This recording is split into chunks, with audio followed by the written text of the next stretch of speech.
thing in your nightmare, that thing that's holding you back, that thing that's dragging you down, that thing is you.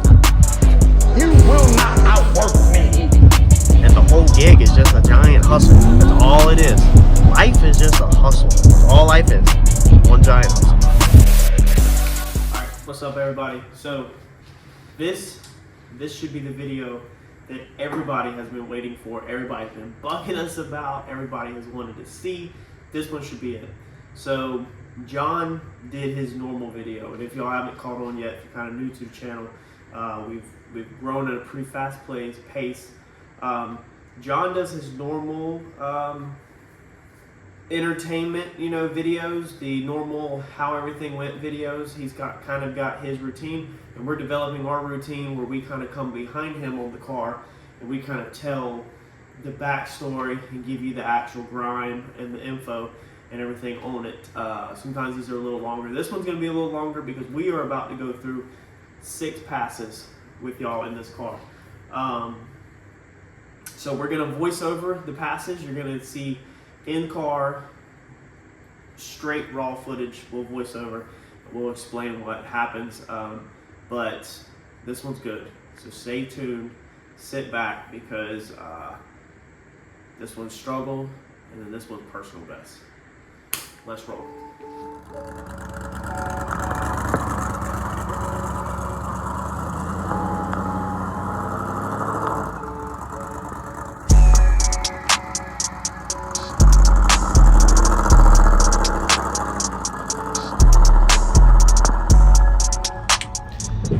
So this is the first pass. Now, I was supposed to get there at 3 p.m.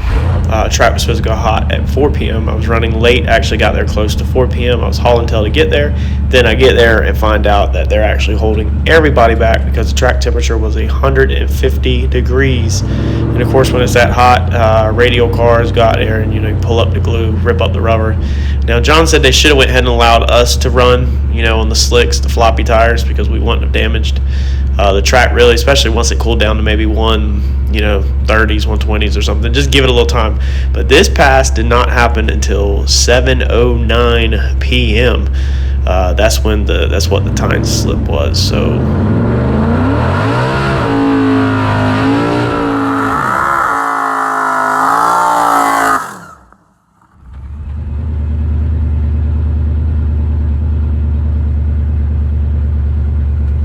So you'll notice the smoke is rolling in the car. Now this is normal on a lot of cars. However, if you've been around the channel for a while, you know that I have my transcooler set up so that it pulls air from inside the car out underneath the car so that this don't happen. So this is not an issue for me. The problem is that when we moved the weight, I actually checked it after the car was wired, and it got wired backwards accidentally. So it is pulling air from the outside of the car and pushing it into the car. So that's just why the smoke was kind of rolling forward. And in my car, that shouldn't really be an issue. Randy, he did something out of the ordinary there and threw me off of what our routine was. And so that's why I called him up there to ask him exactly what was going on.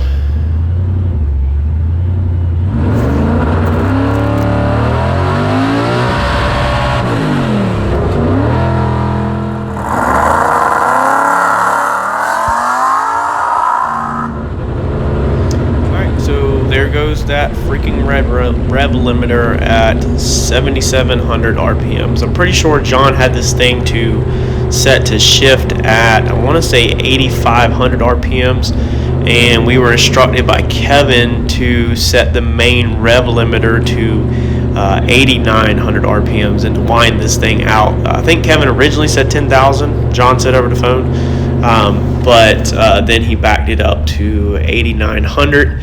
And then he actually laughed and he said, well, hold on, who's tuning? He said, John, if you're tuning, he's like, you actually got to back this thing up to like 8,000. But we were given the clear to wind this thing out on the main rev limiter, 8,900, and John's set the shift points to 85. We can't get there. So what happened was the car never shifted to 8,500. It didn't make it 8,500. As soon as it hit 77, it hit rev limiter, so therefore it didn't shift because the shift point was higher than this rev limiter. Now, this rev limiter is a ghost imaginary rev limiter. John has reviewed the file multiple times. John tuned this after Kevin, so the only people to tune this car or mess with the tune is TKM on the dyno, and then John. That's the only two people that's had their hands in this tune, which is how you should keep your car. A lot of people don't need to be in your tune. Get you one or two guys that know the car, know the tune, and you're probably better off, like that. You'll have better success. Is one thing I have picked up from other people.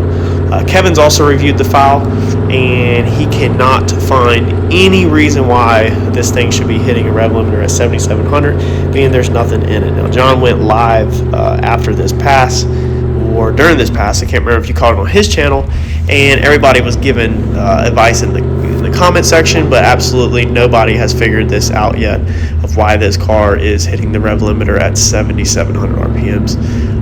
We possibly think that we may need to just completely rewrite a tune. It is Monday. I have shot Kevin the log and shot him the tune Sunday night, and he has emailed me back Monday morning and said that he will be digging into this. He also commented on my Facebook post Saturday night, and tagged John and told him to contact him directly and that he will fix this issue.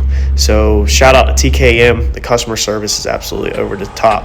We're going to get this car turned around, and then we're going to go up there with some changes and try to make another pass.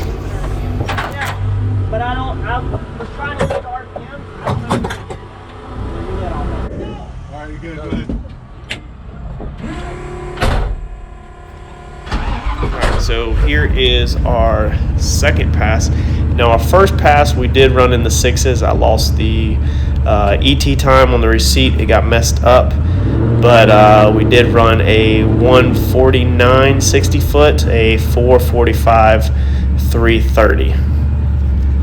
So for the second pass, it is now 8:01 p.m. So we turned the car around within an hour and had it back up there.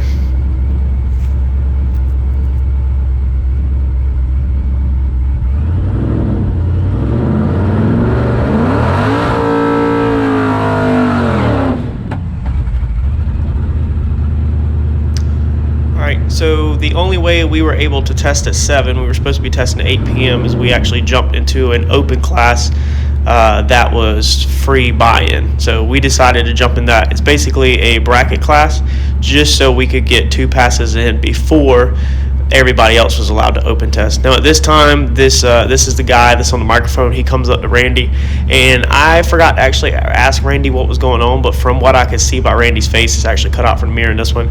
It seemed like he wasn't happy with the car after he seen the first pass, and there was a misunderstanding or something, and Randy was sorting everything out. So that's what it appeared to me. It appeared that, he gave the go-ahead there, and Randy took care of everything and sorted everything out. I actually forgot to ask Mr. Randy what was said. So let's make this second pass and see if John fixed the rev limiter.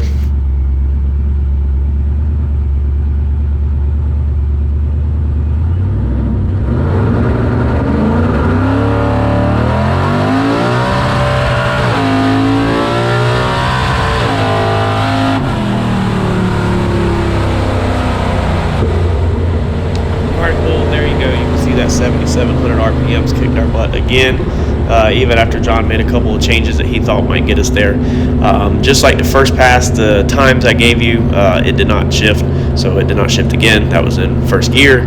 And that one, we ran a 635, we ran a 151 60 foot, and a 330. We ran a 420 to the 330. So again, 635. The miles per hour on that one was a 118 miles per hour out the back, because I was pretty much just coasting, kind of. I wasn't fully into it, as you've seen right there in the video. And again, this was 8 p.m. so kind of bummed out, honestly. At this point, it is extremely disappointing. There goes 2 passes in an hour, and we're still hitting this imaginary rev limiter. I have trailered this car 2 hours up the road, and it's just very frustrating that John can't find it, not because he doesn't know what he's doing, but just because it's simply not there. It's not John's fault. It's just simply literally not there.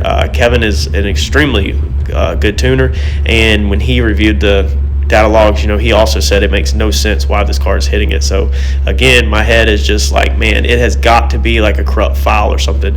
Now, we also, after our first one, the changes we made was we took the car off of version 200. So we were at Holly. I think it's V6 200 was the most recent. Anyway, we just upgraded the car to the newest firmware out from Holly. So I think that's the version 6 300 is what the car is now on. I'm actually the only one in the camp on the 300. Randy is not. I think he's still on the 200, and John is still on the 200, I'm pretty sure. So with the upgrade of the firmware, if you were watching John's live video, you've seen us upgrade this firmware live. If you did not watch his live, maybe go back and rewatch it. It has a lot of new features that John was actually pretty impressed with, and was like, oh wow, now I got to figure all this out all over again. So after the first pass, when it kind of, I thought it might be fixed, it kind of caught me off guard, and I just coasted it out. On the first one, we didn't shift. On the second one, we actually manually shifted. So I think I just said that we coasted it out the back at 119. We manually shifted, as you've seen, so let me back that up, correct that. Because I caught that it was bouncing off the rev limiter. I was kind of expecting it this time. I was looking for it. Let's say I'm getting more seat time now and kind of starting to pay attention a little bit more. I've changed the Holly screen in the previous videos, stuff like that, to make it a little easier on me. I'm learning different things to look out for. And so once I caught that it was on that rev limiter again, I went ahead and chunked it into the second gear, but we'd still bounced on the rev limiter for a second. And then I think I shifted it pretty freaking early. I think the dash showed high sixes, low sevens just a second ago. We should be shifted at like 8,500 RPMs. So definitely early, and we ran the 119 out the backside that I just said. So coasted it down the track, and not bad, but still disappointing. Like, why am I having to manually shift this thing when everything should be solid? We're hitting imaginary rev limiter. So John turns the turns the main rev limiter up to, it was either 12,000 or 120,000 RPMs. He maxed it out, so he just went as much as Holly would take. Can't remember where the zero's at. I really feel like it's 12,000 RPMs, 120 I think. I don't think that would even be in the Holly software. I believe it was 12,000 RPMs, and he maxed it out. And he first tried to get rid of the main rev limiter. So he said, well, what happens if I can just delete the main rev limiter? You just pay attention to the RPMs, but it should never hit the main rev limiter. And I was trying to learn all this. He said, this is what's going to happen. Either we're going to shift at 8,500 RPMs, like we're telling the computer to do, or we're going to hit this ghost rev limiter again at 7,700. He was like, but we're going to raise the crap out of the main rev limiter so that hopefully it will just change something in the computer and it won't touch it. And so I'm like, hey, let's try whatever you think we can do. He decided not to change nothing else in the tune besides what he had changed, obviously, on the first tune. He basically turned it up. The first pass, we were shooting for 550s. If everything went smooth on the first pass, we should have ran 550s on that pass, and then we should have been able to max out either the pulley, or we should have been on max out until we had restriction on the actual Procharger inlet with that pipe. So we were going to find the max at Rockingham Saturday night, Sunday morning was our goal, but then the rev limiter chucked us a curveball. So now we're hoping, we've turned the RPMs way up. Let's go back up there for our third pass, and let's see if we can finally get this thing to go down the freaking track. All right, so this is our bracket race against somebody actually where they dialed in and then the track dialed us in. So check this out and then I'll explain it.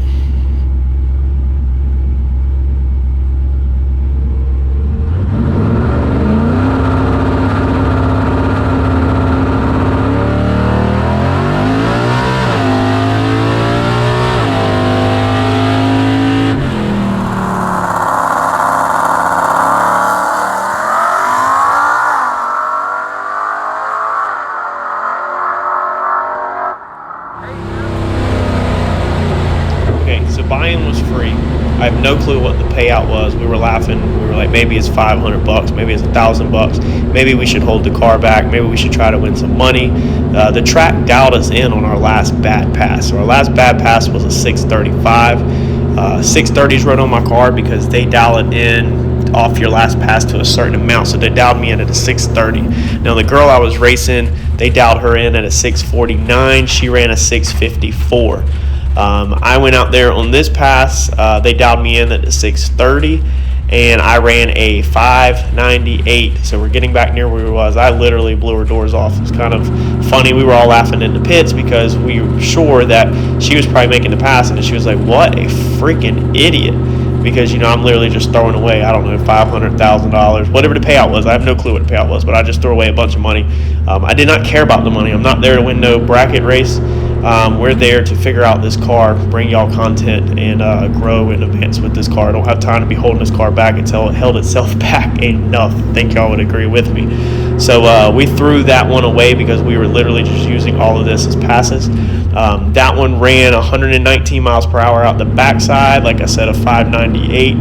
The 60 foot was a 143, and the 330 foot was a 394. The interesting thing about that is that being John turned up the main rev limiter extremely high, maxed it out, the car actually did what it was supposed to. Now he did max it out, and then we did put it back on the Fayetteville shift point. So when this car comes fresh off the trailer, when we finally turned the air shifter on and figured the air shifter out, we put it at 7,300 RPMs a shift. Now gear 1 to 2 shift is lazy. It takes almost 600 RPMs, give or take, to shift. I think this one was set at 73, and it actually did not shift till 60 or 79. So it shifted past our imaginary 7,700 RPM rev limiter, which is extremely interesting to John and myself because we maxed the rev limiter out and moved it way up. So we still have no clue what's going on with the car. We just know it worked, and it shifted. So he's gonna go in here, and he's going to make some more changes. Basically, he leaves the main rev limiter maxed out, and he's going to creep the shifting points up closer, because we're going to try to work our way up to the 8,500 RPM shift that we really want, not 7,300. So I think he went up to a 77 or 7,900 RPM on the next tune-up, on the next pass, and then he started making some changes because he was pretty stoked that we make some grounds. So let's turn this car around, let John punch some numbers, and let's go back out there for the next pass.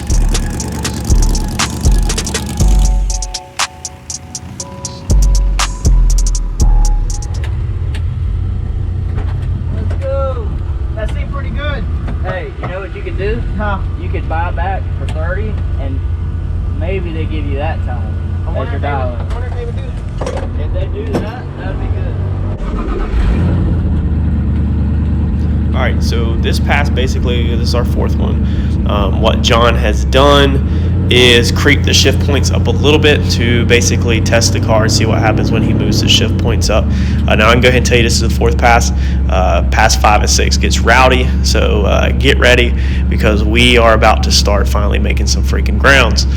So this one had me a little bit nervous. This is the first time I've pulled up to the line. Y'all have been watching all the GoPro footage of every single pass I've ever made in this car, and this is the very first time that there's actually been people in front of me. So I was literally in my head thinking, okay, Randy, tell these people to move before I hit him. He didn't, so I'm a little nervous doing this burnout. This is the first one to do it between people.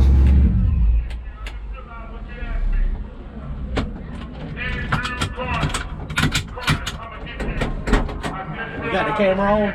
Yeah, it was on, yeah. Okay, it's still on. Did you charge the battery? Yeah, I switched to a brand new one. It can just roll.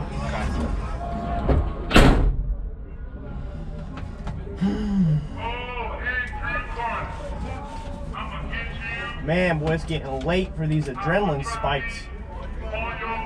Almost ready to put this thing up. It's like it's getting so late that you get kind of calm, and then you get back in the car, and the adrenaline just spikes.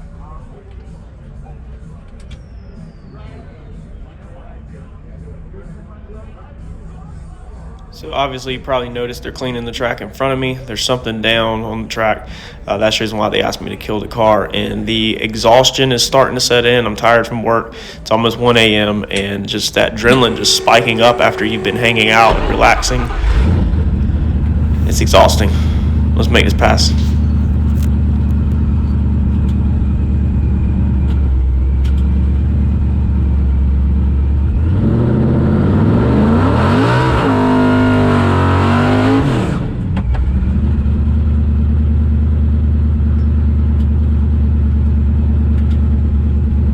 Notice that coolant is at 136 degrees there at the left hand bottom of the screen, 137, 138. We're almost cooling this car down too much, so I definitely think I'm going to have to change that.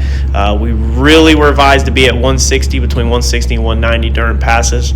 I think I'm getting it too cool in the pits, and I think we're going to have to back off, being this thing does have a radiator, not get it down so cold. Let's do this thing.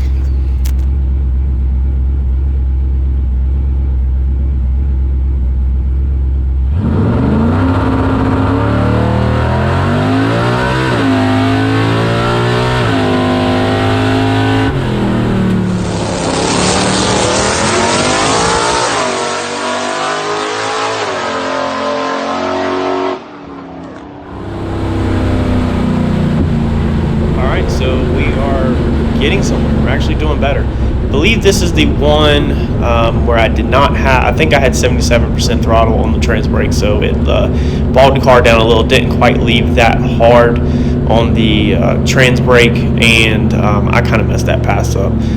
That one we went a 594, so we gained a couple numbers. We went 123 out the backside miles per hour, and then we did 141 60 foot and a 390 330 foot.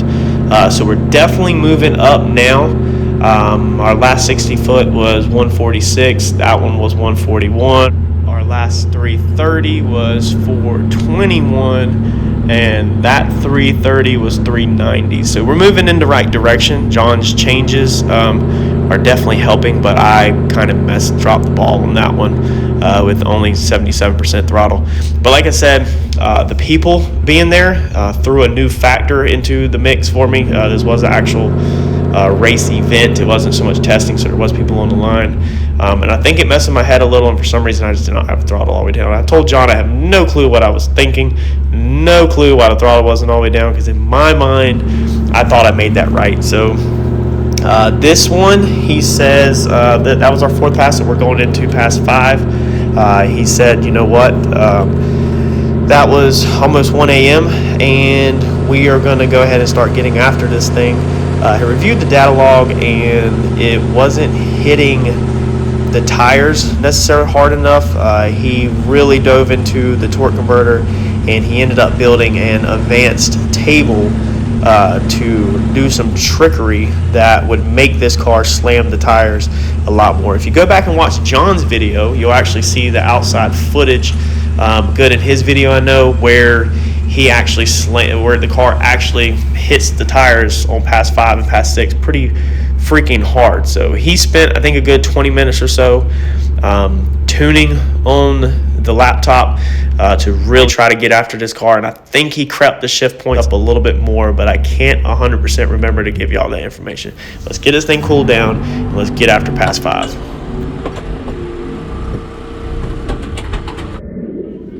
All right, pass 5. It is now 2:10 in the morning. So I'm getting pretty exhausted with these adrenaline spikes. This is new to me. If you've never done this and you have kids, the only way you can compare this, that I was telling people when I was talking about it to the pits, is if the baby wakes up crying in the middle of the night and you literally are running out of your bed to grab the bottle, try to get it to the baby before your child wakes up 100%, and then you have a nightmare getting back to sleep. That's what it feels like. You go from a chilled, relaxed state with your buddies to, bam, you're in the car, it's go time, the adrenaline's through the roof, and it's exhausting because it is 2:10 in the morning. It is flat out exhausting. That's coming from a new driver. So let's do this.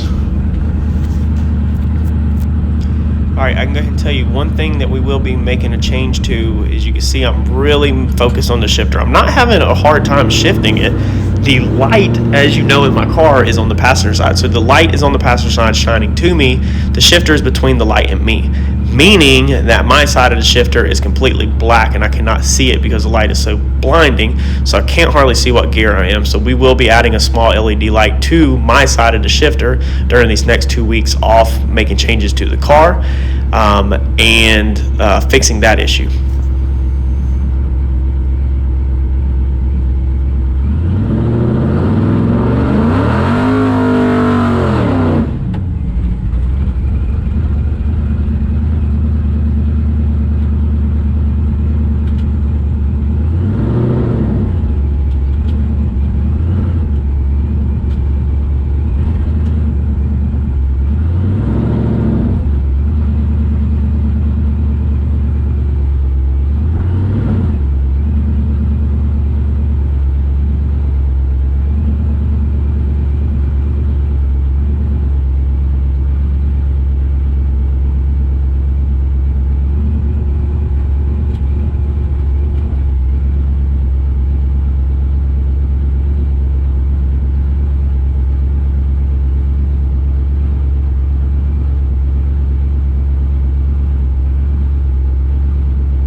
That should have been the passage y'all have been wanting to see. As you can see, the car got pretty rowdy. John put a fire in its rear end, and he pushed the up arrow a bunch on the laptop. Now, keep in mind, we can't do everything we want to do because of the main rev limiter issue. We're still not at the shift points we got, but John worked around it, and he turned that thing up. So that one ran 124 out the backside. It did a 581. The 60 foot was a 133 and the 330 foot was a 378. So we are definitely, every single time slip, we are making numbers, we're gaining numbers, we're moving forward, and we're getting a lot better. Now, we're going to go back, pull the data log. What we're going to see, though, is that I was not expecting that. Whenever that hard of a hit happened, when I released the trans brake, the data log shows 2 pedals. I didn't pedal the car, and that's what I told John. I did not pedal the car. It's a split second, 2 of them. One is a bigger drop down than the second drop, and it's almost like your body, like a bowl of Jello when you sit down. So it's almost like that first big drop is where it really slammed me in the back of the seat, and my foot probably lifted off the accelerator a little bit, and then my body probably goes forward and then goes backwards again, calming down, and then it slightly lifted off again, and then I stayed in it the rest of the pass. So that still was not the pull that we were looking for, due to, again, me messing up on the launch. But again, better numbers, so we're moving in the right direction. Once he sees that in the data log, he decided that this is going on about 2:30 in the morning when we made this call, and he decided that it's best if we just leave the tune alone, because we don't know exactly what this tune-up will do because of me not staying in the throttle 100% right out the gate.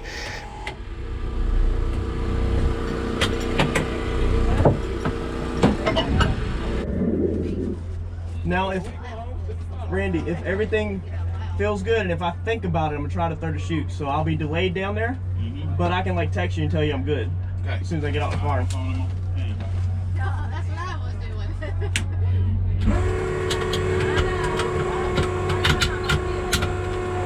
We ready?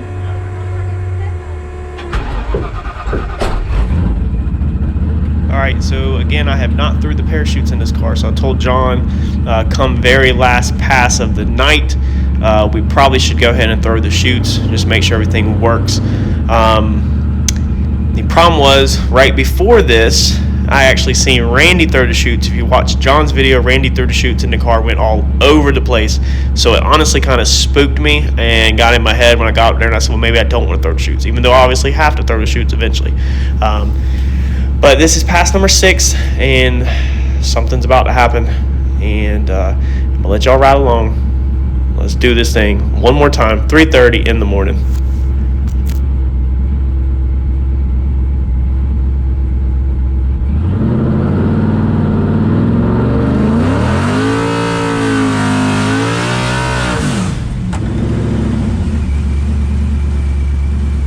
So a little better burnout. I'm over it. I'm tired. I'm exhausted. This is my last pass. We're going to send this thing to the moon. Or at least on my end, I'm determined that I'm going to get this thing right. I've got my foot planted. I've got my butt back in the seat. I'm strapped in. I'm ready to hang on and send this freaking thing for whatever John pushed in the laptop, and hopefully run us a number. So very happy with that burnout. Definitely better than what I was. Man, what y'all? 7 passes ago, 5 passes ago, how bad my burnout was. No, 7, 9, whatever. So let's line this thing up and watch this.